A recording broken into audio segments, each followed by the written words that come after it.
कबीर कलह और कल्पना, सत्संगति से जा। दुखवासों भागा फिरे, सुख में रहे समा।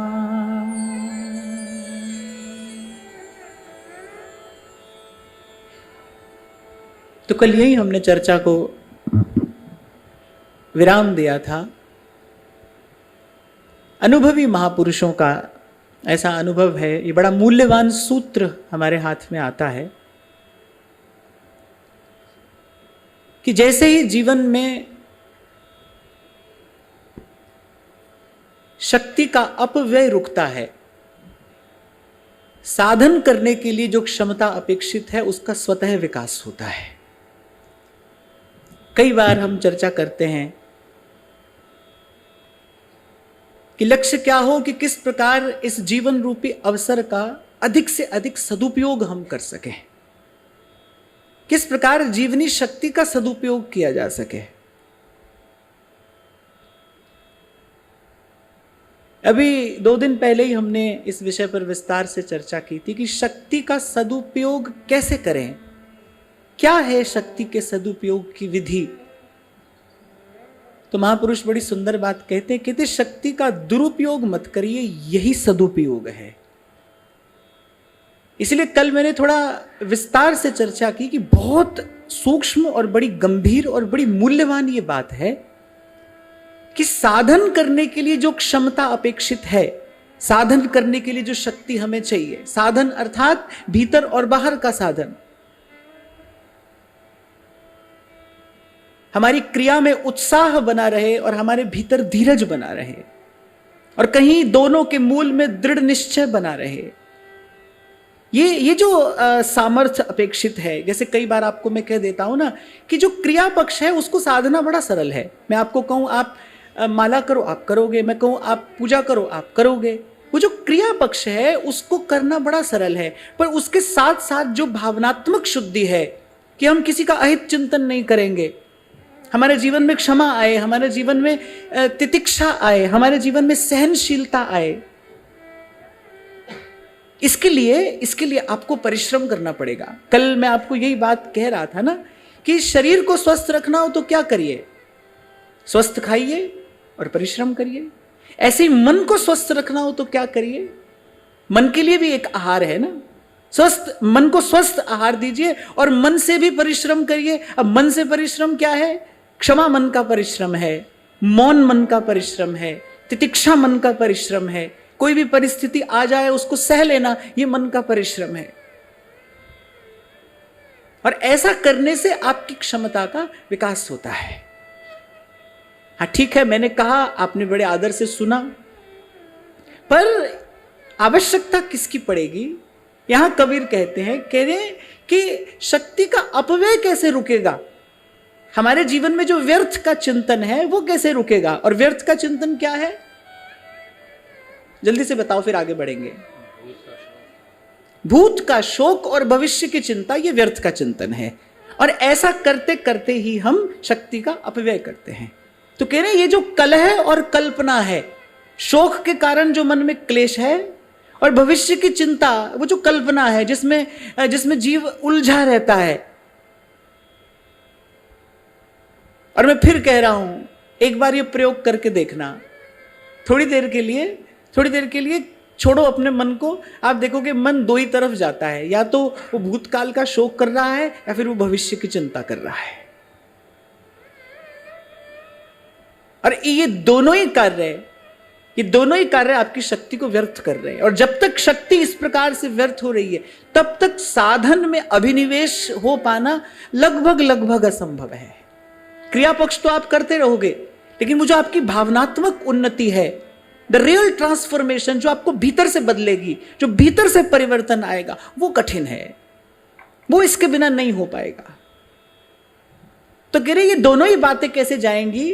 कबीर कलह और कल्पना, सत्संगति से जाए। कोई आपको चाहिए जो आपको जो आपका कंधा भी थपथपाए, जैसे गुरु करता है ना, अंदर हाथ सहारा दे और बाहर मारे चोट, जो आपको सुख में फूलने ना दे और जो आपको दुख में घबराने ना दे। और ये दोनों ही कार्य संत कर सकता है। इसीलिए कह रहे हैं कि कलह और कल्पना, ये जो शक्ति का दुरुपयोग हम कर रहे हैं, जिसके कारण हमारे जीवन में साधन के लिए जो क्षमता चाहिए उसका विकास नहीं हो पा रहा है। साधन करने के लिए जो चाहिए, भजन करने के लिए जो चाहिए, श्री जी की सेवा करने के लिए जो चाहिए, वो जो क्षमता चाहिए वो हम नहीं प्राप्त कर पा रहे हैं। क्यों? क्योंकि शक्ति कहीं ना कहीं व्यर्थ जा रही है, यहां व्यर्थ जा रही है। और ये कैसे रुकेगा? कह रहे सतसंगति से जाए। हम भी भाई जब संत के पास में आए तभी तो कान में ये शब्द पड़ा ना, करे भरोसा राम का, निर्भय होके सोए, अनहोनी होनी नहीं, होनी हो सो हो। ना ना ना ना करते करते भी जो होना है भाई वो हो ही जाता है, होके ही रहता है। कितने करो मनोरथ माला, कितने करो, पर भावी पे पर्दा काला। हम भी संत के पास में आए तो ही तो कान में ये बात पड़ी कि होई ही जो राम रचि राखा।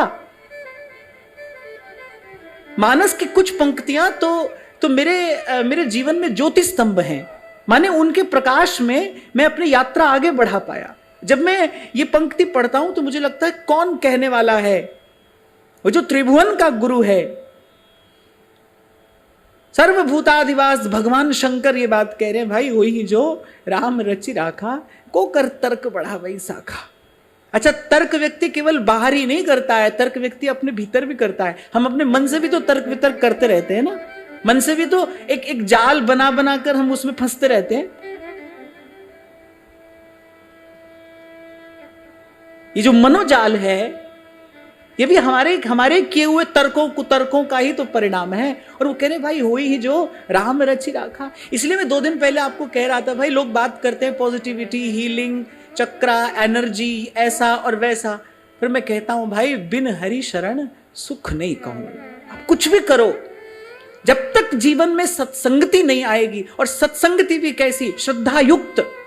प्रथम हृदय श्रद्धा जो करे सोई श्रोता परम सुजान, सुनत चित रति करे। जब तक आपके जीवन में दृढ़ सत्संग नहीं होगा, तब तक विमल विवेक का प्रकाश नहीं होगा, तब तक प्रीति स्थिर नहीं होगी। तभी मेरे तुलसी बाबा कह रहे हैं, जाने बिन नहीं होई प्रतीति, और बिनु परतीति होई नहीं प्रीति। प्रीति बिना भगति दृढ़ाई,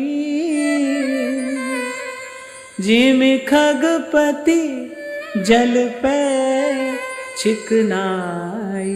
अरे प्रतीति के बिना जो प्रीति है, कभी आप देखो थोड़ा तेल अगर जल की सतह पर फैल जाए, तेल घी जैसी कोई चिकनी चीज, अरे बस उतना ही सतही है वो, दैट इज सो सुपरफिशियल।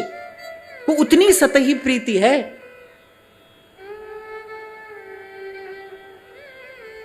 प्रतीति युक्त प्रीति का उदाहरण श्री मीराबाई सा के एक पद में मिलता है, जब वो कहती हैं, हो बरजी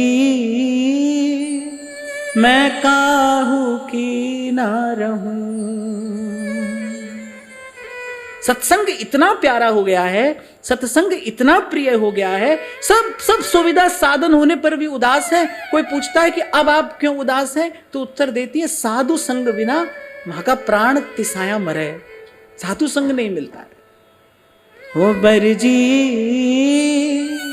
मैं काहू की ना रहूं जी। मैं कल भी आपको कह रहा था ना कि बाईसा का चरित्र, उनका भाव, उनकी वाणी मेरे हृदय के सर्वथा निकट है। और ये कुछ पंक्तियां तो मुझे बहुत प्रिय हैं, गाइए। हो बरजी मैं काहू की ना रहूं जी,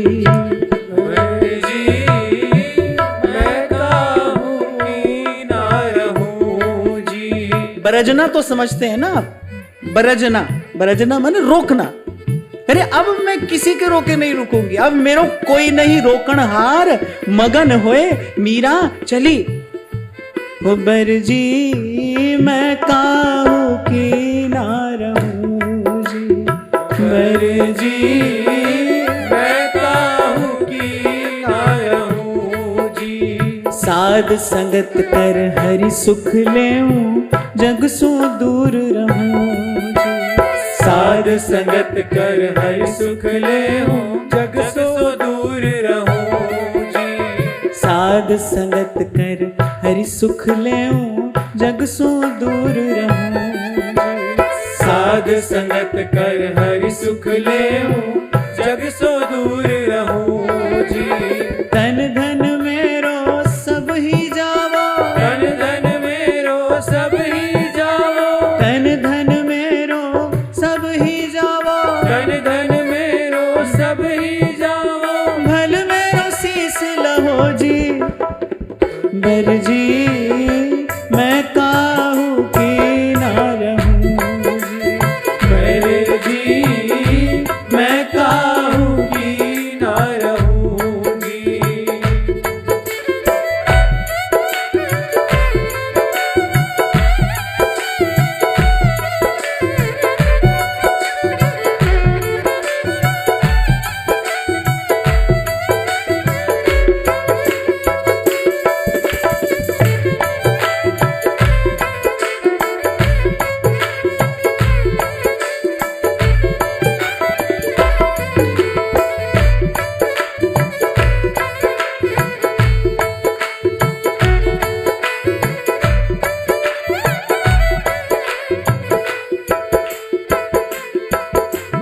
मन मेरो लाग्यो सुमिरन सेती, सबका बोल सहूं जी। मन मेरो लाग्यो सुमिरन सेती, सबका बोल सहूं जी। मन मेरो लाग्यो सुमिरन सेती, सबका बोल सहूं जी। मन मेरो लाग्यो सुमिरन सेती, सबका बोल सहूं जी। ये जो अभी आपको मैंने निवेदन किया, क्षमा, दया, प्रतीक्षा, सहनशीलता, कैसे आएगा ये गुण जीवन में? हाट बाजार में तो बिकता नहीं, कहां से आएगा? सूरदास कहते हैं ना, चकैरी चल चरण सरोवर, जहां नहीं प्रेम वियोग। कहीं ऐसी जगह पहुंच जाए मन, कहीं ऐसे स्थान पर कोई ऐसी ठौर मिल जाए मन को, जहां सुख पाकर फूले नहीं, दुख पाकर घबराए नहीं, जहां जाकर वो राग द्वेष से मुक्त हो जाए। इसीलिए मैंने कहा, जब तक जीवन में सतत निरंतर सत्संग नहीं होगा, जब तक सत्संग द्वारा दिए मार्ग पर चलकर वहां तक मन नहीं पहुंचेगा, तब तक ये सब बात है और बात ही बात है। जब सत्संग का सुख मिलता है, कल मैं आपको यही निवेदन कर रहा था ना, जब सत्संग जन्य आनंद मिलता है, कि सत्संग में क्या सुख है, क्या पाकर कबीर कहते हैं कि जो सुख है सत्संग में सो वैकुंठ ना होए। ऐसा क्या मिला है, ऐसी कौन सी सुखानुभूति हो गई है? ये उसी के शब्द हैं। मन मेरो लाग्यो सुमिरन सेती, सबका बोल सहूं जी। मन मेरो लाग्यो सुमिरन सेती, सबका बोल सहूं जी। मन मेरो लाग्यो सुमिरन सेती, सबका बोल सहूं जी। मन मेरो लाग्यो सुमिरन सेती, सबका बोल सहूं जी। मीरा कह प्रभु गिरधर नागर, मीरा कह प्रभु गिरधर नागर, मीरा कह प्रभु गिरधर नागर, मीरा कह प्रभु गिरधर नागर। सतगुरु शरण रहूं जी, बर जी मैं काहू की ना रहूं जी। बर जी मैं काहू की ना रहूं जी। बर जी मैं काहू की ना रहूं जी। बर जी मैं काहू की ना रहूं जी। मीरा कह प्रभु गिरधर नागर, मीरा कह प्रभु गिरधर नागर, मीरा कह प्रभु गिरधर नागर, मीरा कह प्रभु गिरधर नागर। सतगुरु शरण रहूं जी, बर जी मैं काहू की ना रहूं जी। बर जी मैं काहू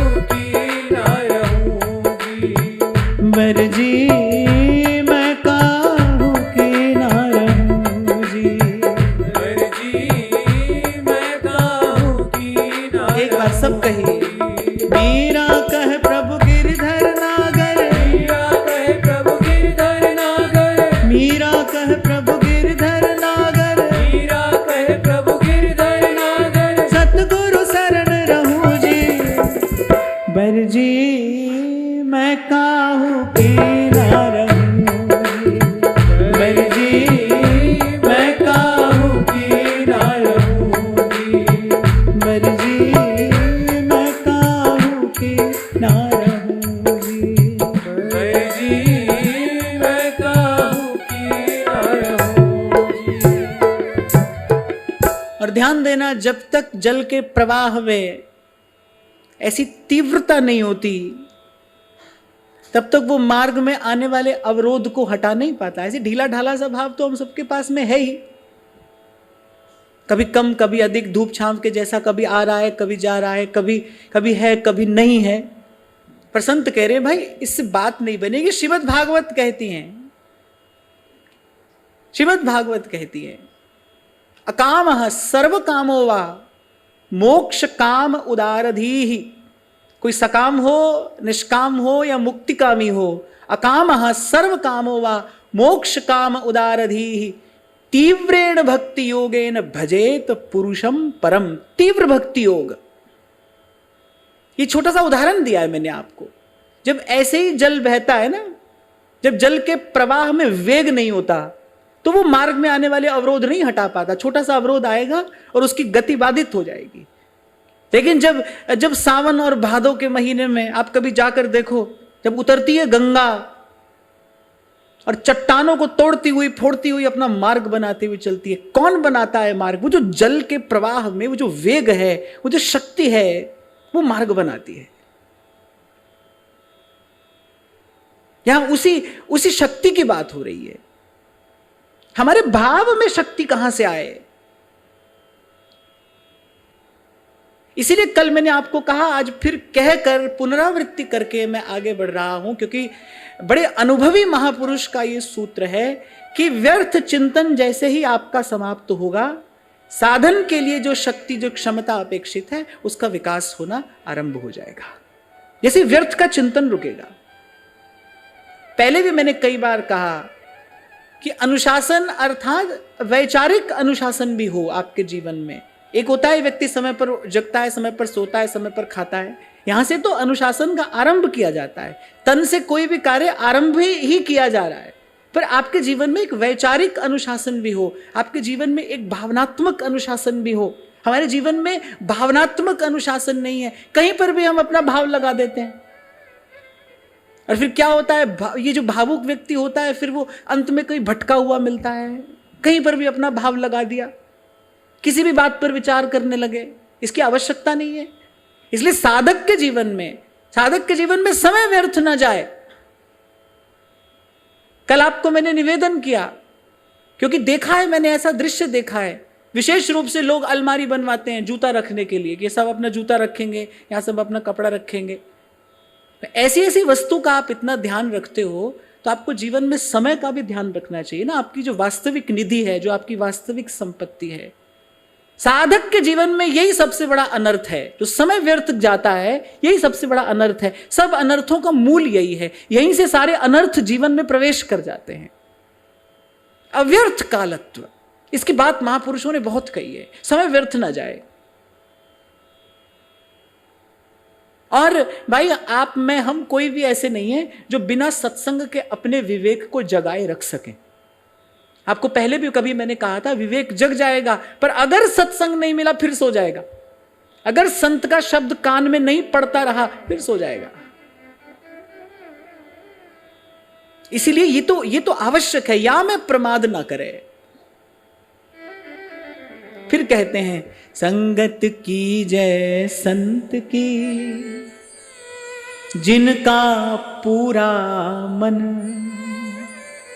अनतोले ही देत है, नाम सरीखा धन।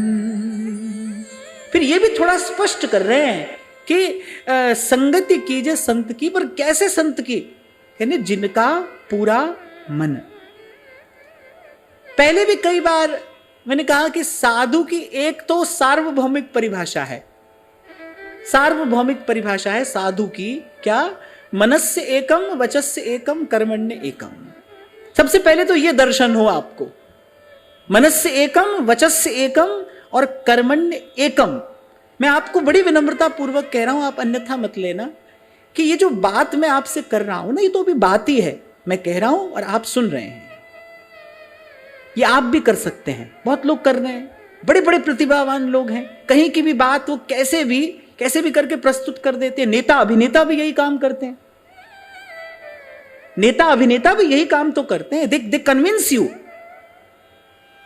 आप देखो, आज आप सो कॉल्ड जिनको लोग इन्फ्लुएंसर कहते हैं, वो क्या करते हैं? आपको कन्विंस ही तो कर लेते हैं ना। उनके पास कुछ ऐसी प्रतिभा है, वो मना लेते हैं आपको, जैसा वो आपसे करवाना चाहते हैं वैसा आप करने लगते हैं। अरे यहां तक छोड़िए, जैसा वो आपसे चाहते हैं ना कि आप जैसा सोचे, आप वैसा सोचने भी लगते हैं।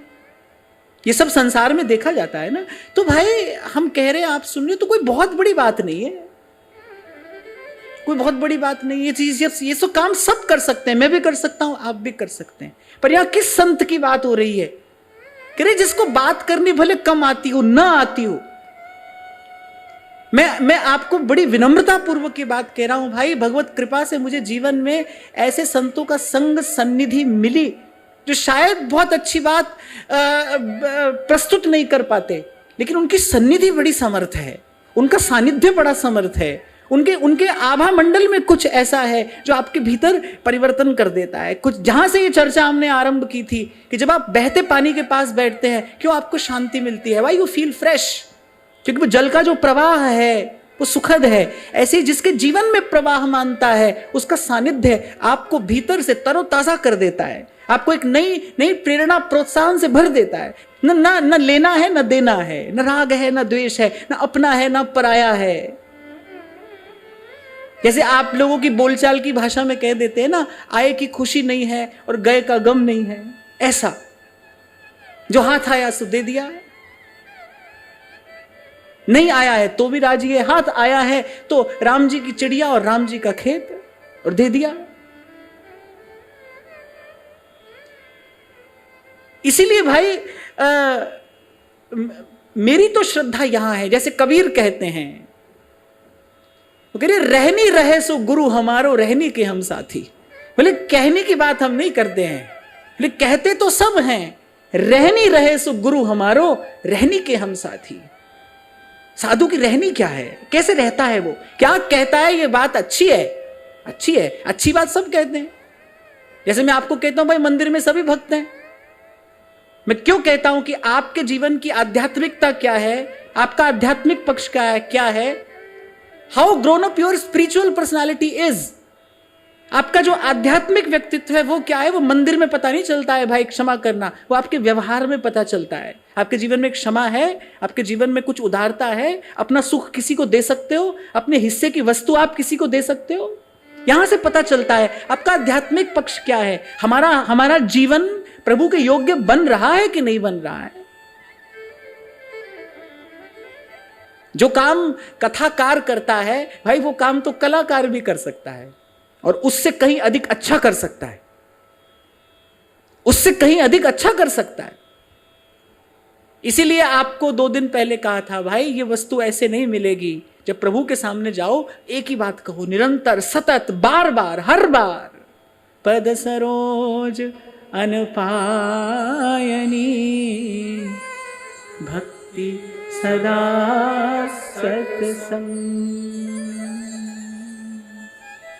और आपसे मैंने कहा था, गुरु के मिलने से पहले आपको सब करना है, और गुरु के मिलने के बाद सब होता है, होता है सब। जैसे व्यास जी कहते हैं, व्यास भरोसे कुमरी के, सोवत पाम पसार। दिन रात लगे हैं साधु सेवा में, दिन रात अपने हाथों से संतों के चरण पखारते हैं, संतों को पंगत कराते हैं, दिन रात साधु सेवा में लगे हैं। पर कह क्या रहे हैं, व्यास भरोसे कुमरी के, सोवत पांव पसार। तात्पर्य क्या है, अरे अब हो रहा है, पहले हम कर रहे थे, अब हो रहा है। करने और होने का फर्क है। जब तक जीवन में गुरु नहीं है तब तक आपको करना है, करना चाहिए। गुरु आएगा फिर उसकी कृपा से होता है। तो कह रहे ऐसे संत की संगति कीजिए संत की। अगर ये आवश्यक नहीं होता कहना तो नहीं कहते। कह रहे जिनका पूरा मन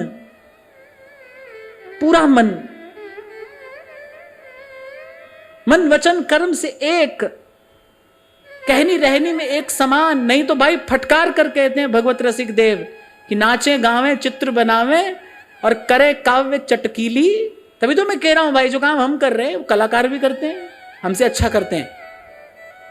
हम तो मुट्ठी भर लोगों को मना पाते हैं, वो एक साथ लाखों करोड़ों लोगों को अपने पीछे चला लेते हैं कि नहीं। प्रतिभा है उनकी, ये तो प्रतिभा की बात है।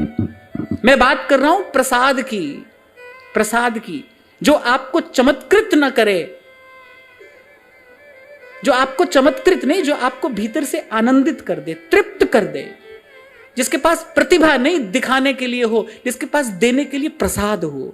वो कह रहे हैं संगति की जय संत की, जिनका पूरा मन अनतोले ही देत है, नाम सरीखा धन। अब बोले जो बिना तोले माने बिना तोल मोल किए, तोले माने बिना व्यापार किए। क्षमा करना, पर अब जब ये कह रहे हैं तो मुझे भी इनकी बात तो कहनी पड़ेगी ना कि ये सब वस्तु भी आज बाजार लगाई तो है ना, पर कहने उससे लेना जो बिना तोले दे, बिना लेन देन की बात किए, जो दे देना। या फिर ऐसा कह लो जो बिना ही मांगे तुम्हें दे,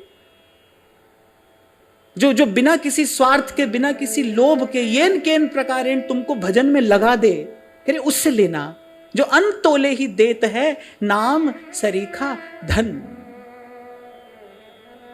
मेरी दृष्टि में तो भाई, मेरी दृष्टि में ये बहुत मेरा निजी विचार है, मेरी दृष्टि में तो सब समेट कर संत की एक बात, एक परिभाषा हमारे हाथ आती है, साधु सोई जो हरि जपावे है, जो किसी भी प्रकार से भाई आपको भजन में लगा दे बस। क्योंकि ये बात आप आज मान लो या कभी मान लेना, कोई भी युग हो, कोई भी काल हो, पर संग फिरत है काल भ्रमत नित शीस पर, ये तन अति छिन भंग धुआं को धौर हर, याते दुर्लभ काल न वृथा गमाइए, ब्रज नागर नंदलाल सुनिस दिन गाइए। पहली बात भी यही है, अंतिम बात भी यही है। इसलिए मैं आपसे उस दिन कह रहा था भाई हमने भी बहुत बहुत बातें कही, सुनी, पढ़ी, चर्चा की, विचार किया, सब करके देखा भाई ये क्या है, वो क्या है, डिफरेंट डायमेंशंस। मैं फिर कह रहा हूं, मैं ये नहीं कह सकता हूं कि सब है रसायन हम किया, पर भगवान की कृपा से ये बहुत बहुत सब देखा, पढ़ा, सुना, समझा, विचार किया, फिर अंत में ये बात समझ में आई भाई कुछ भी कह लो, कुछ भी कर लो, पर बिन हरि शरण सुख नहीं कहूं, विश्राम नहीं है, आत्मा को विश्राम नहीं है। ये बात तो मैं दृढ़ता पूर्वक कहता हूं और अंत तक कहता ही रहूंगा कि बिना हरि शरण के विश्राम नहीं है, बिना हरि की भक्ति के जीव विश्राम नहीं पाता है, उसकी भटकन नहीं मिटती है। ये आवागमन का जो द्वंद्व है, ये दुष्चक्र नहीं टूटता है, ना लेना देना मिटता है, ना खोना पाना मिटता है, ना आना जाना मिटता है। इसीलिए कह रहे हैं इनकी संगत बैठ हरि गुण गाइए, ब्रज नागर नंदलाल सुनिस दिन गाइए। तो कह भगवत कृपा से कोई ऐसा संत मिल जाए जो अन्न तोले ही देता है, नाम सरीखा धन। हम उस दिन चर्चा कर रहे थे ना, देखो भाई बात तो एक है, ये हजार बातें, अनेक बातें, ये सब एक बात समझाने के लिए है, हरि भजो हरि भजो हरि भजो। बस एक बात समझ में आ जाए। मैं तो आपसे बार बार कहता हूं भाई, हाथ जोड़कर भी कहता हूं, कभी कभी आपसे आग्रह भी करता हूं, अनुरोध भी करता हूं, क्योंकि बात तो एक ही है। किसी भी प्रकार से एक बार अपनी जीवनी शक्ति नाम की रटन में लगाइए। नाम जपिए, नाम जपिए। सिमरिए नाम रूप बिन देखे, ऐसे नाम जपिए। सांस सांस नस नस से रसे। तभी तो कल मैंने आपको कहा, जनाबाई ने जब कहा श्री नामदेव जी महाराज को कि महाराज मैं तो पढ़ी लिखी नहीं, कुछ जानती नहीं, नामदेव जी बड़े प्रसन्न हो गए। बोले तेरे लिए तो मार्ग बड़ा ही सीधा और सरल है, तू कहीं यहां वहां जाएगी ही नहीं, तेरे पास जाने के लिए कोई विकल्प ही नहीं है। सारा द्वंद मिट जाता है ना जब कोई विकल्प ही ना हो, एक ही रास्ता हो, भाई इसी पे चलना है, अब क्या करें। नामदेव जी बड़े प्रसन्न हो गए, आनंदित हो गए। बोले वाह क्या बात है, पढ़ी लिखी नहीं है, कुछ जानती नहीं, बहुत अच्छी बात है। एक ही शब्द देता हूं, विठ्ठल विठ्ठल विठ्ठला माझा पांडुरंग विठ्ठला, विठ्ठल विठ्ठल विठ्ठला पांडुरंग विठ्ठला। मैं बिल्कुल निसंकोच होकर यहां से ये बात कह रहा हूं कि व्यासपीठ का उज्जवल कर्तव्य है, अगर थोड़ा सा सब लोग इस बात पर ध्यान दे देना कि यहां से केवल सद्धर्म का उपदेश किया जाए, और सद्धर्म केवल हरि का नाम है, तो आप देखें कि इस देश की आस्तिकता में कितनी वृद्धि हो जाए और शुभ मंगल का संचार हो जाए, अगर प्राणी मात्र सीधे सीधे हरि के नाम से लग जाए। तो और किसी चीज की आवश्यकता ही नहीं भाई, और कुछ नहीं चाहिए, कुछ भी नहीं, केवल नाम। नाम में श्रद्धा, नाम में प्रीति, नाम में निष्ठा, नाम में विश्वास। ये जो अभ्यास हम नित्य प्रति करते हैं, किस लिए? कि नाम में हमारी निष्ठा हो जाए, नाम में हमारी दिन दिन प्रीति बढ़े, नाम में हमारा अनुराग बढ़े।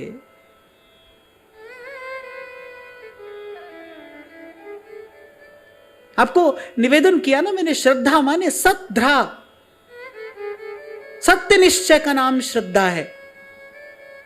सत्य निश्चय, अंग्रेजी की कहावत है, life is easy when there are no options. जीवन सरल हो जाता है जब विकल्प नहीं होते। तो ऐसे ही आप भी अपनी आध्यात्मिक यात्रा को सरल बनाइए, कोई विकल्प रखिए ही नहीं अपने पास, कोई विकल्प है नहीं। सेवक जी महाराज के द्वारा हित धर्म का प्रकाश हुआ। महाप्रभु तो आए और प्रिया जी को लाल लड़ाकर चले गए। इसीलिए मैं कहता हूं कि गुरु आज्ञा तो सेवक वाणी है, संविधान तो सेवक वाणी है, आचार संहिता सेवक वाणी है।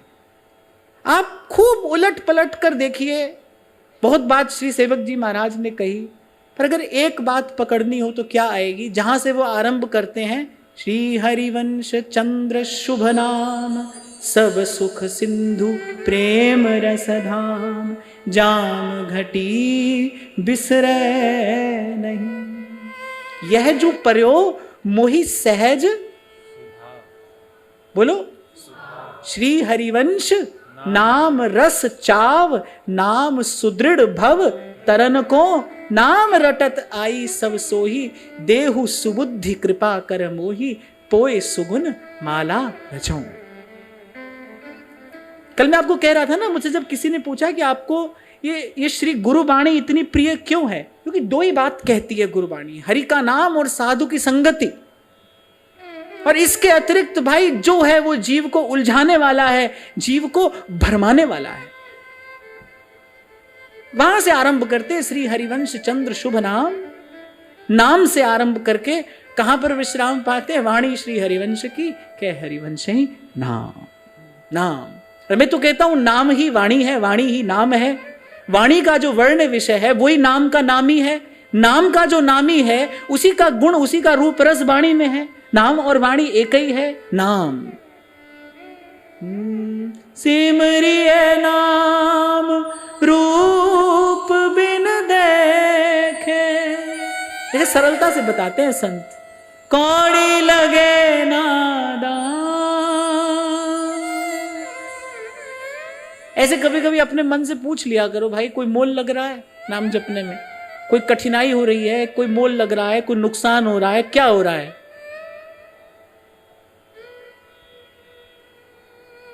फिर भी जप नहीं होता, भजन नहीं होता, सुमिरन नहीं होता। क्यों? जीवन में सत्संग का अभाव है। इसलिए ध्रुवदास जी सिद्धांत विचार लीला के मध्य में कहते कृपा ते संग और संग ते कृपा, ये दो ही जुड़े तो भजन होए। श्री जी की कृपा और रसिकों का संग करिए, दोनों मिलेंगे तो भजन होगा। जैसे H2O is equal to water है ना, ऐसे श्री जी की कृपा और रसिकों का संग इज इक्वल टू भजन, तब सहज भजन होगा। संग ते कृपा और कृपा ते संग, दो जुड़े तो भजन होई। बस एक भूल ना हो, मैं बार बार आपसे कहता हूं, एक भूल हमसे ना बने, यहां पर हमसे प्रमाद ना हो जाए। यहां आलस नहीं करना है भाई, बड़ी हानि होती हो जाए, ये हानि नहीं होने देनी है। संगति साधु संग अंतर पड़े, यह मति कबहू न हो। विनती करते हैं प्रभु से कि साधु संग अंतर पड़े, यह मति कबहू ना हो। हे प्रभु, कभी मेरा मन संतों से विमुख ना हो जाए, साधु संग में अंतर ना पड़ जाए। कह कबीर तिहु लोक में सुखी न देखा को। फिर बिना साधु संग के हमने त्रिलोकी में किसी को सुखी नहीं देखा। कृपा जल दे नानक सारंग को, हुए जाते तेरे नाम वासा, मोहिया ही प्यासा तेरे नाम वासा, मोहिया ही प्यासा तेरे नाम वासा। कल एक छोटी सी बात मैंने आपसे कही थी, आप केवल इतना ही आरंभ करिए और फिर अपने जीवन में परिवर्तन देखिए। मैं तो बार बार आपसे कहूंगा भाई, हमारी बात सुनकर मत रह जाओ, केवल सुनकर मत रह जाइए, करके देखिए, ये प्रयोग करके देखिए। इसको आप गुरु आज्ञा ही समझ लीजिए। कोई कहता है ना अपनी आय का दशांश लाओ, मैं कहता हूं आप अपने समय का दशांश भजन को दे दो, बस अपने समय का दशांश। आपका धन, आपकी संपत्ति आपके पास रहे, सुरक्षित रखिए। हम तो आपसे यह मांग रहे हैं, अपने समय का दशांश भजन में दे दीजिए। दिन का 10वां हिस्सा अब भगवत भजन और भगवत स्मरण के लिए निवेदन करिए। 3 दिन आ जाओ सत्संग में, 30 दिन आपके पास में है, उसमें से 3 दिन निकालकर सत्संग में आ जाओ। अपने घर से चलो तो ये पवित्र लक्ष्य लेकर चलो, प्रभु का धन्यवाद करते हुए चलो। 3 दिन, 30 में से 3 दिन। और इसके बाद आप अपने जीवन में परिवर्तन देखो। हम सत्संग कर रहे हैं, हम सब साधन कर रहे हैं, सब कर रहे हैं, पर हमारी प्राथमिकताएं कुछ और हैं। हमारी प्राथमिकता कुछ और है। पहले नंबर पर इसे रखिए। अरे बाकी काम भी हो गए। संत कह रहे हैं, भगवत जो प्रभु सो लगे, तज नश्वर संसार, सब लज्जा भगवान को, क्यों बिगड़े व्यवहार। ये सब लज्जा भगवान को। दुर्वासा से श्राप मिलने वाला है, दुर्योधन का षड्यंत्र सफल होने वाला है, पर जिसके सिर ऊपर तू स्वामी, सो दुख कैसा पा।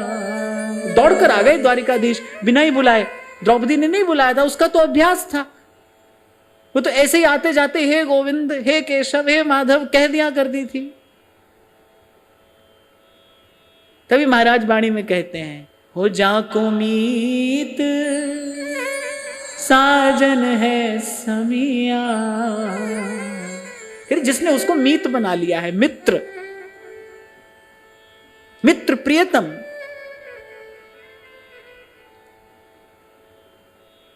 स्वामी श्री शरणानंद जी महाराज बार बार कहते थे ये बात, अरे आप में प्रेम नहीं है, आप ही प्रेम हो।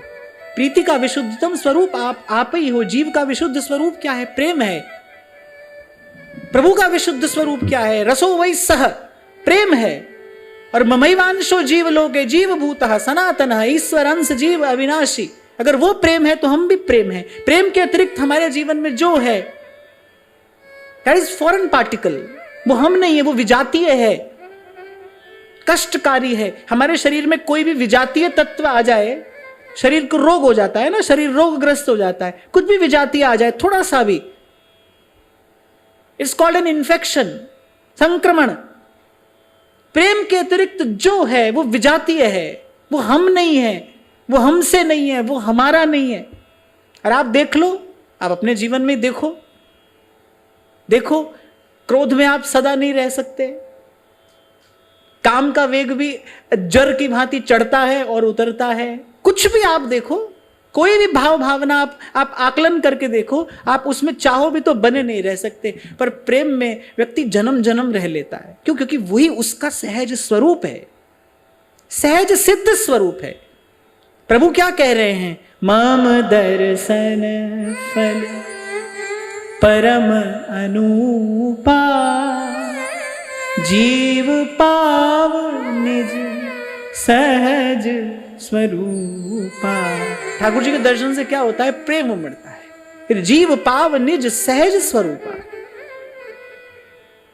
आपने जो प्रसाद दिया महाराज जी मुझे, मैं जब दर्शन करता हूं तो एक बात बार बार उसमें मुझे मिली कि वो कह रहे हैं कि आप में प्रेम नहीं, आप ही प्रेम हो, तुम ही प्रीति का विशुद्धतम स्वरूप हो। इसी को कहते हैं स्वस्थ होना। जब आप प्रेम स्वरूप हो जाएं, यही है आपका स्वस्थ होना, अपने स्वरूप में स्थित हो जाना। तो बिना बुलाए आ गए प्रभु, सब लज्जा भगवान को। संत कह रहे हैं कि जो जिसने उसको अपना मित्र प्रेमास्पद बना लिया है, किसी भी चीज के बिना रह सकते हैं भाई, पर प्रेम के बिना नहीं रह सकते, प्रेम के बिना नहीं रह सकते। जाको मीत साजन है समिया, तिस जन को काहे की कमियां। ओ जाकी प्रीत गोविंद स्यों लागी, ओ जाकी प्रीत गोविंद स्यों लागी। दुख दर्द प्रम ताका भागी, हो जाको मीत साजन है समिया, तिस जन को काहे की कमियां। जाको मीत साजन है समिया, तिस जन को काहे की कमियां। तेरे उत्तम मति मेरे हृदय तू आऊ, और ध्यावहूं गावहूं गुण गोविंदा, अति प्रीतम मोहे लागे नाऊ। यही सत्संग से भी यही प्रसाद पाना है, नाम में प्रीति हो जाए। प्रीति सहित यह नाम कहाई। नाम के रूप में प्रभु सदा अंग संग रहते हैं, संग साथ रहते हैं, नाम के ही रूप में। मैं कई बार आपसे कहता हूं ना भाई, नाम तो आ गया जीवन में, अब नाम की खुमारी कैसे आए? नाम खुमारी नान का, वो जो चढ़ी रहे दिन रात, जिस देश से लौटना ना हो, जिस देश से लौटना ना हो, जिसको पाकर कबीर कहते हैं हमन गुरु नाम साचा है, हमन गुरु नाम साचा है, हमन को बेकरारी क्या, हमन है इश्क मस्ताना, हमन को होशियारी क्या। तो कह रहे साधु संग अंतर पड़े, यह मति कबहु न होए। कहे कबीर तिहु लोक में सुखी न देखा को। ये तो आगे एक और बात कहते हैं, मथुरा काशी द्वारका हरिद्वार जगन्नाथ, साधु संगति हरि भजन बिन कछु न आवे हाँ। सो सत्य बात है, वृंदावन वास का भी सुख सत्संग के साथ में है। संतों का संग हो तो वृंदावन वास का सुख है। नहीं तो व्यास जी कह रहे हैं, कहा हुई वृंदावन बसी है, कहा हुई वृंदावन बसी है। क्या है ना, जीव प्रमादी है। प्रमाद हमारे स्वरूप स्वभाव में घुल मिल गया है, प्रमादी है। पुरुषार्थ से, परिश्रम से बच के रहना चाहता है। कोई भी हो, आप में कोई भी हो, परिश्रम करना अच्छा नहीं लगता, आराम करना अच्छा लगता है। सीधी सी बात है ना ये, आराम करना अच्छा लगता है। इतना आराम करना अच्छा लगता है कि माने हाथ पैर बिल्कुल हिलाना नहीं पड़े। मैं तो कहता हूं जड़ मनुष्य की जड़ बुद्धि और उसके दृष्टिकोण में जड़ता ही विकास है। बस जड़ता की ओर बढ़ रहा है, हाथ पैर ना हिलाना पड़े। कैसे जीवन की परिकल्पना है ये, मनुष्य कैसे जीवन की कल्पना कर रहा है, बोले हाथ पैर नहीं हिलाना पड़े, उंगली भी नहीं। पहले तो चलो तुम मोबाइल पर उंगली दबा रहे थे, ये भी ना करना पड़े, उंगली नहीं चलानी पड़े हमको, बैठे बैठे सिरी। फिर उसके बाद कुछ और आ जाएगा, कोई तुम्हारे मन की बात पढ़ लेगा, कुछ ऐसा कल्पतरु उतार लाओगे तुम स्वर्ग से, मन की बात कोई पढ़ लेगा। फिर तुम्हारा मन जो है वो भूत कहेगा तो भूत आ जाएगा सामने। ऐसी जड़ता की ओर मनुष्य जा रहा है। क्या जीवन है ये, जिस जीवन में पुरुषार्थ नहीं है। अरे शास्त्र कहता है सबसे बड़ा शत्रु मनुष्य का अगर कोई है तो वो प्रमाद है। ध्यान रखना, ध्यान रखना। बहुत सुविधा जीवन में ना बढ़ जाए, इतनी सुविधा ना बढ़ जाए कि आपकी क्षमता ही समाप्त होने लगे। ऐसी सुविधा जीवन में न बढ़ने देना, तो प्रमाद है ना। तो ऐसे ही हम लोग कोई ना कोई संतों की बात में से भी, शास्त्र की बात में से भी हम कोई ना कोई ऐसी पंक्ति ढूंढ लेते हैं जिससे हमारे प्रमाद से भरे हुए जीवन को थोड़ा सहारा मिल जाए। बोले देखो यहाँ कह रहे हैं, जैसे एक बार किसने कहा था, बोले देखो वृंदावन शतलीला में भी लिखा है कि कौन सा दोहा है कि और देश में बसत ही अधिक भजन जो होए, यही सम नहीं पूजत तो वृंदावन रहे सोए। देखो यहां तो आकर सोई जाओ भले। अब कहने वाले ने तो ये बात, क्या कभी कभी इस प्रकार के अलंकार का प्रयोग किया जाता है। जैसे हम कहते हैं कि मीठे रस से भर्योरी राधा रानी लागे, ने खारो खारो जमुना जीरो पानी लागे। अब जमुना जी तो खारी नहीं है, रसई कसीम राधिकाम पदाब्ज भक्ति साधिकाम। प्रिया जी के माधुर्य को कहने के लिए कि कैसा माधुर्य है, माने ऐसा माधुर्य है मान लो कि उसके सामने जमुना जी भी खारी है। तो ऐसी एक युक्ति होती है काव्य में, ये एक युक्ति है, रसवर्धन के लिए ऐसे कहा जाता है। ध्रुवदास जी ने तो ये कहा है कि भाई देखो जहां पर सोने की ये महिमा है, वहां पर आकर भजन करोगे तो भजन की क्या महिमा है। बात तो वो ये कह रहे हैं। अब जो हम लोग हैं अपने मतलब की बात वहां से निकाल ली। वृंदावन में सोनो भलो, या तो सो के खूब आनंद हो रहा है, आओ तो सो जाओ। तो ऐसे ही कुछ लोग मैं देख रहा हूं, पिछले सत्र में महाराज जी ने मुझसे कहा था, तब हम चर्चा इस बात की कर नहीं पाए। भाग भाग कर आ रहे हैं, भाग भाग कर आ रहे हैं, वृंदावन वास करेंगे, वृंदावन वास करेंगे। अरे वृंदावन ही नहीं रहने दिया आपने, किसका वास करोगे। ये जो सब लोग आ गए, हमने वृंदावन में वृंदावन ही नहीं रहने दिया, अब किसका वास हो रहा है। जहां देखो वहीं तो ईंट पत्थर का पसारा होता चला जा रहा है। और क्या खाली यहां पर आकर आपको लगता है कि इतने सस्ते हो गए भगवान, आपको लगता है इतना सस्ता हो गया प्रेम। यहां रसिकों ने खंड खंड हो जाए तन, अंग अंग सत टूक, अपने शरीर के एक एक अंग के 100 टुकड़े करवा कर और वृंदावन का रस पाया है। आज आप 50 लाख 1 करोड़ रुपया खर्च करके आपको लगे बस वृंदावन वास हो गया, अब तो कुछ और करना ही नहीं है। तो आप इस भूल भ्रम में मत रहना। यहां कह रहे हैं मथुरा काशी द्वारका, और कहीं पे भी चले जाओ, हरिद्वार जगन्नाथ। एक समय था जब तीर्थ पर एक गृहस्थी तप करने के लिए जाता था, कि कुछ काल तीर्थ में रहकर वो तप करता था, संयम से रहता था, साधन के योग्य अपने आप को बनाने का प्रयास करता था, कुछ दान करता था, कुछ अपनी अर्जित संपत्ति सेवा में लगाता था। सत कर्म करने जाता था, पुण्य उपार्जन के लिए जाता था। आज देखो कैसा दृश्य हो गया, और अभी आगे देखो क्या होगा।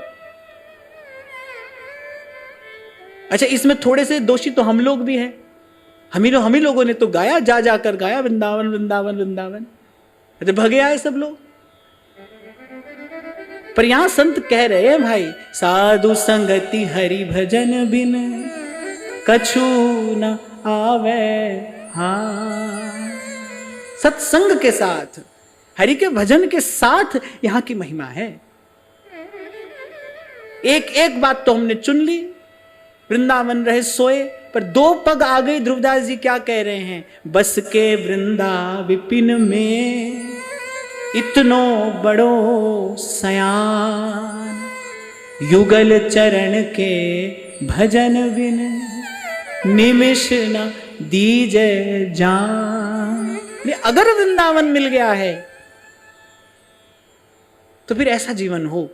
आपको याद हो, कभी मैंने आपसे कहा था, एक बड़े प्यारे संत, उन्होंने मुझसे ये बात कही थी, शायद 12-13 बरस पहले की बात है। उन्होंने कहा था, बोले बेटा अपना रंग दिखाना हो ना, बोले पूरा संसार है, तुम प्रतिभाशाली हो, तुमको अपनी प्रतिभा का रंग दिखाना हो, तो बोले बेटा पूरा संसार है, कहीं भी जाकर दिखाना, पर श्री जी की कृपा से अगर वृंदावन मिल जाए तो फिर केवल भजन करना, भजन करना, भजन करना। मुझे वो शब्द भूलते नहीं, गूंजते हैं बार बार। फिर अपना रंग दिखाना हो, अपनी प्रतिभा का रंग दिखाना हो, फिर सारा संसार रंगमंच ही तो है। जाओ, ताली पीटने वाले लोग मिलते हैं, हर गली में मिलते हैं, पर अगर श्री जी की कृपा से वृंदावन मिल जाए तो भजन रसमयी विपिन धर, समझ बसे जो कोई। क्या कह रहे हैं ध्रुवदास जी, कह रहे भजन रसमयी विपिन धर। ये वृंदावन की भूमि कैसी है, भजन रसमयी विपिन धर, ये वृंदावन की भूमि है। कह रहे ये समझ कर कोई बसे, समझ बसे जो कोई, तो प्रेम बीज तिहि खेतते तब ही अंकुर होए। कह रहे फिर प्रेम की बेल लहलहाती है, पर समझ बसे जो कोई। कितना सावधान होकर यहां रसिकों ने वृंदावन का वास किया है।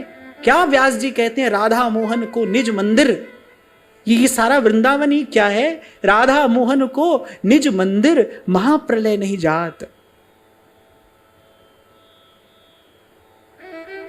तो कोई भी इस भूल भ्रम में न रहे कि भाई जैसे तैसे खींचातानी करके और 10 का दिल दुखाकर अपने कर्तव्य से भाग कर और यहां पर आकर बैठ गए, बस अब वृंदावन वास हो गया।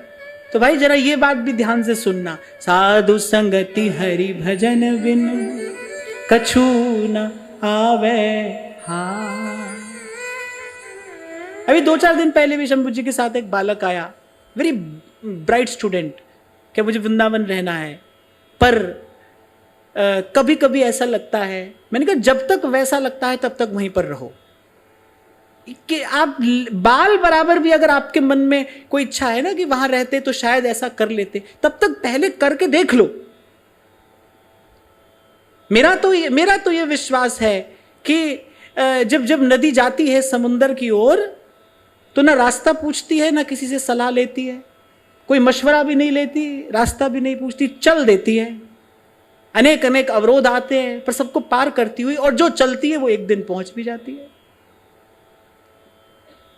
भगवान कोई विकल्प नहीं है, भजन कोई विकल्प नहीं है कि ऐसा कर ले या वैसा कर ले, और बुरा मानने की बात भी नहीं है भाई, सबकी अपनी अपनी यात्रा है। कोई दौड़ तो लगी नहीं है यहां, संभल संभल पग धरना है। तैयार हो जाए जब तैयारी हो जाए हमारी। और जो थोड़ी देर पहले मैंने आपसे कहा कि आपका जो आध्यात्मिक व्यक्तित्व है जब सुखद हो जाए, सबके लिए सुखद, सर्व के लिए सुखद, जब ऐसी विनम्रता जीवन में आ जाए, क्या बात आचार्य महाप्रभु कह रहे, भो भो दिव्याद्भुत तरुलता त्वत्कर स्पर्श भाजः, हे राधायाः रतिग्रह शुकाः, हे मृगाः, हे मयूराः, भूयो भूयः प्रणतिभिरहं प्रार्थये वोनुकंपाम्। कैसी दृष्टि है, कैसा भाव है, उसको तो वृंदावन का सुख है। उसके लिए तो वृंदावन वास है, उसके लिए तो वृंदावन वास का सुख है। तो साधु संगति हरि भजन बिन कछु न आवे हाथ। साखी शब्द बहुते सुना मिटा न मन का दाग। ये थोड़ी देर पहले मैं आपसे कह रहा था, भाई हम बात बना के आपको सुना रहे हैं, आप सुन रहे हो। कह रहे मन का दाग मिटे, मन उजला हो। कह रहे साखी शब्द है बहुत सुना मिटा न मन का दाग। यहां कह रहे भाई कहने सुनने से तो होगा नहीं। उपनिषद का वाक्य है, नायमात्मा प्रवचनेन लभ्यो न मेधया न बहुना श्रुतेन। न कहने वाले को मिलेगा न सुनने वाले को, न केवल कहने वाले को मिलेगा न केवल सुनने वाले को। नायमात्मा प्रवचनेन लभ्यो न मेधया न बहुना श्रुतेन। तो कह रहे साखी शब्द बहुत सुना पर मिटा न मन का दाग। बहुत बहुत लोगों का ये अनुभव आता है। जब दीक्षा निवेदन पत्र आता है तो मैं पूछता हूं ना, भाई इससे पहले क्या क्या करते थे आप? कुछ भजन साधन अभ्यास जीवन में था कि नहीं? बहुत बहुत लोग लिखते हैं, ये भी करते थे, वो भी करते थे, ये भी किया, वो भी किया। बड़े थोड़े से लोग ऐसे होते हैं जो ये कह देते हैं कि कुछ नहीं करते थे।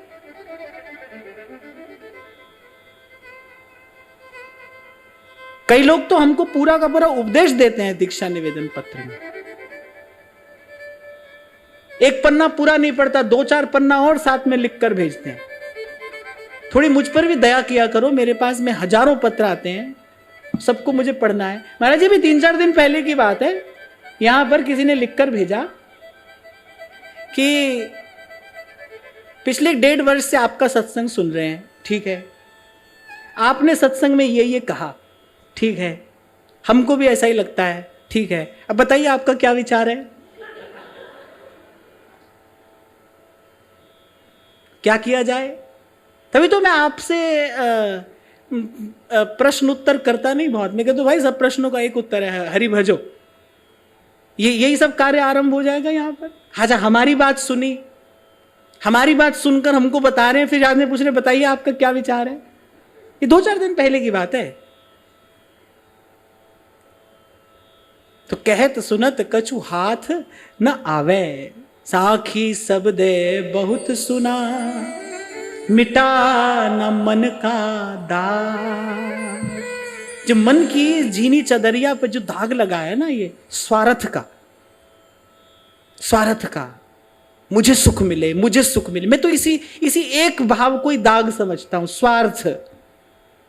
ये स्वार्थ का दाग जब तक धुल ना जाए, जब तक आपको न लगे कि आपके द्वारा परमार्थ की सिद्धि हो। आज जहां से हमने चर्चा आरंभ की, जीवन का अधिकतम सदुपयोग करने के लिए जब आप तैयार हो जाए, बुरा मत मानना, बात सच्ची है और मानना भी तो मान लेना। पर भाई संतों ने तो यही निर्णय दिया है, संतों ने तो यही निर्णय दिया है कि पुरुषार्थ के बिना मनुष्य जो भी कर रहा है, अरे वो पशु से भी गया बीता है। क्यों? क्योंकि पशु के पास तो विवेक की क्षमता ही नहीं है, पशु के पास तो वैसी कोई संभावना ही नहीं है। मनुष्य के पास संभावना है। ये संभावना की अवहेलना है।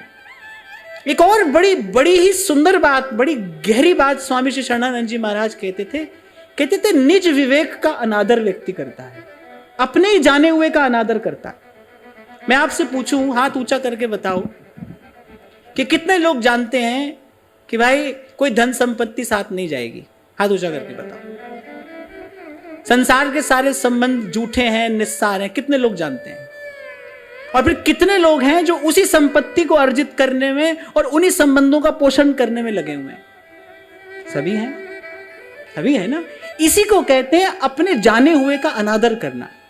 आप सेल्फ रिस्पेक्ट की बात करते हो ना, सेल्फ रिस्पेक्ट का क्या अर्थ है? आत्मसम्मान ना, यही अपनी आत्मा का अनादर है, यही अपने आत्म स्वरूप की अवहेलना है, अवमूल्यन है, अनादर। जो अपने आत्म का सम्मान नहीं कर पा रहा है, उसके जीवन में गरिमा, शुभ्रता, पवित्रता, निर्मलता कहां से आएगी? अंग्रेजी में एक शब्द है ग्रेस, अच्छा लगता है मुझे। मैं कई बार कहता भी हूं कि we can not stop ageing but we can age gracefully. Grace माने एक आपके व्यक्तित्व में एक आभा प्रभा, एक गरिमा। गरिमा कहां से आती है? From where grace comes. कहां से आती है गरिमा? गरिमा आती है सम्मान से। आपके जीवन में भी जब आत्मसम्मान होता है, सेल्फ रिस्पेक्ट, तब आपके जीवन में गरिमा उतरती है। आपका जीवन गरिमामय होता है, गरिमापूर्ण। आता है ना, एक संत आता है सभा में, एक संत आया है सभा में, चक्रवर्ती सम्राट भी झट से अपना राजदंड छोड़कर और उठकर खड़ा हो गया है। उसके आने में, उसके व्यक्तित्व में कुछ ऐसी गरिमा है जो उसने अर्जित की है। उसके जीवन में आत्मसम्मान है। और आत्मसम्मान क्या है? जो जाना है उसका आदर करिए। आप जानते हैं ये बात कि ये व्यर्थ है, ये बेकार की बात है। आप ये जानते हैं कि सारे संबंध असार है, फिर भी अपने जीवन को आप उसी के भरण पोषण में लगाए हैं। यह है निज विवेक का अनादर। आपने महाराज जी उस दिन जो बात कही ना कि स्वामी जी कहते थे कि किसी भी महापुरुष का जीवन आपका हो सकता है आज अभी, तो वो बात मैंने जब विस्तार से पढ़ी तो यही बात नीचे लिखी थी कि आप अपने विवेक का आदर करिए। आपके जीवन की उच्चता आपको अभी प्राप्त हो जाएगी। जो जाना हुआ है उसी को ही मान लीजिए। कोई नई बात थोड़ी जाननी है भाई, कोई नई बात नहीं जाननी है। ये सब बखेड़ा तो हम जैसे लोगों के लिए है, हमको रोज रोज आपको सुनाना है।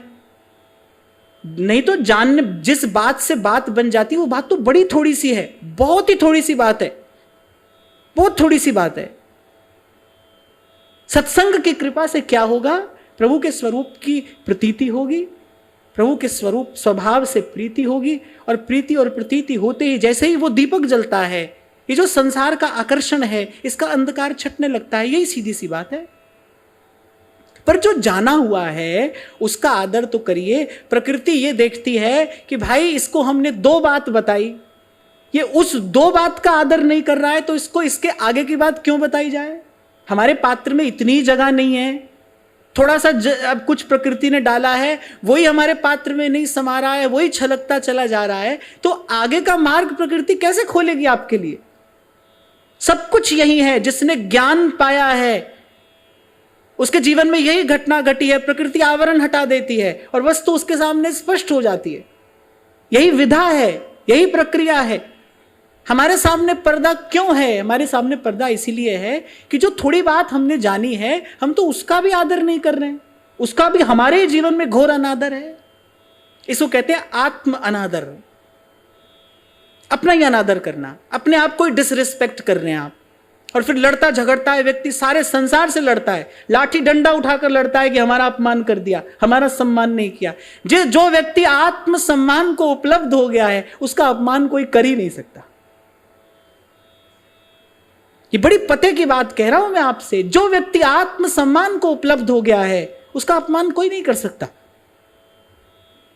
अभी 2-4 दिन पहले मैंने आपसे कहा ना, मुझसे अभी किसी ने कहा, बोले आप क्षमा करना, हमारी बात से आपका मन दुखा हो। तो मैंने कहा हमारा मन ऐसा है ही नहीं किसी की बात से दुख जाए, हमारा मन क्यों दुखेगा? आप अपना सम्मान नहीं कर रहे हैं, इसीलिए जहां जहां जाते हैं वहां आपको अपूर्णता, अभाव दिखाई पड़ता है। छोटी सी कथा है, आप सबने बहुत बार सुनी होगी, बड़ी साधारण सी बात है पर प्रासंगिक है कि बुद्ध को कोई गाली दे रहा है। बुद्ध शांत, मौन, निर्वैर अपने स्वरूप में स्थित हैं। जो उनके आसपास वाले उनके शिष्य लोग हैं वो व्याकुल हो रहे हैं, किसी को क्रोध आ रहा है, कोई मारने को उद्यत है। पर बुद्ध कह रहे हैं कि ये मुझे जानता ही नहीं है किसको गाली दे रहा है। ये जिसको गाली दे रहा है वो मैं हूं नहीं, और जो मैं हूं उसको ये जानता नहीं है, तो गाली किसे दे रहा है? और फिर दूसरी बात, ये दे भी रहा है तो मैं ले नहीं रहा हूं, इसके लिए मेरा द्वार ही नहीं खुला है। ये हमको जानता ही नहीं है। जब आप अपने आप को जान लेते हैं तब आपको खबर पड़ती है कि भाई सामने वाला जो कह रहा है ये निंदा भी झूठी है, ये प्रशंसा भी झूठी है। कितना जस संतों का इस संसार ने गाया गाता है, पर संत क्या कहता है? कहो नानक सब तेरी वड्याई, कोई नाम ना जाने मेरा।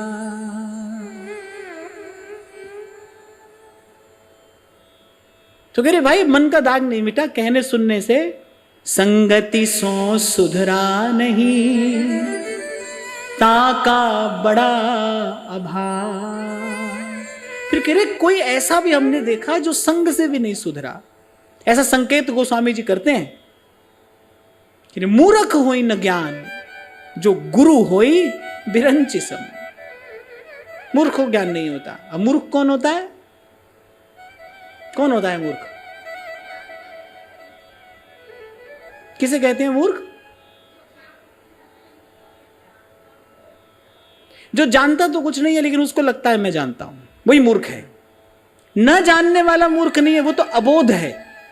जो नहीं जानता है वो तो अबोध है, लेकिन जो जानता तो नहीं है उसको लगता है मैं जानता हूं।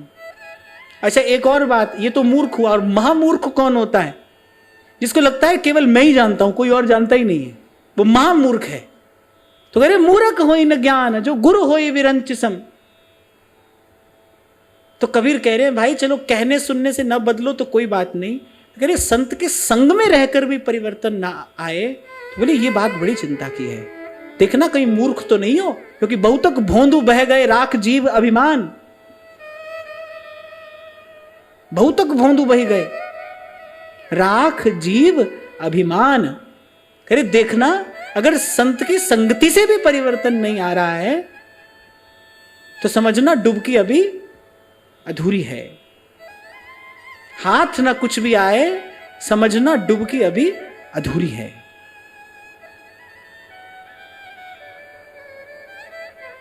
तो आज की वार्ता यहीं श्री जी के चरणों में निवेदन करते हैं। महाराज श्री के चरणों में प्रणाम। आप सबके हृदयस्थ हित प्रभु को, भाव प्रभु को नमन।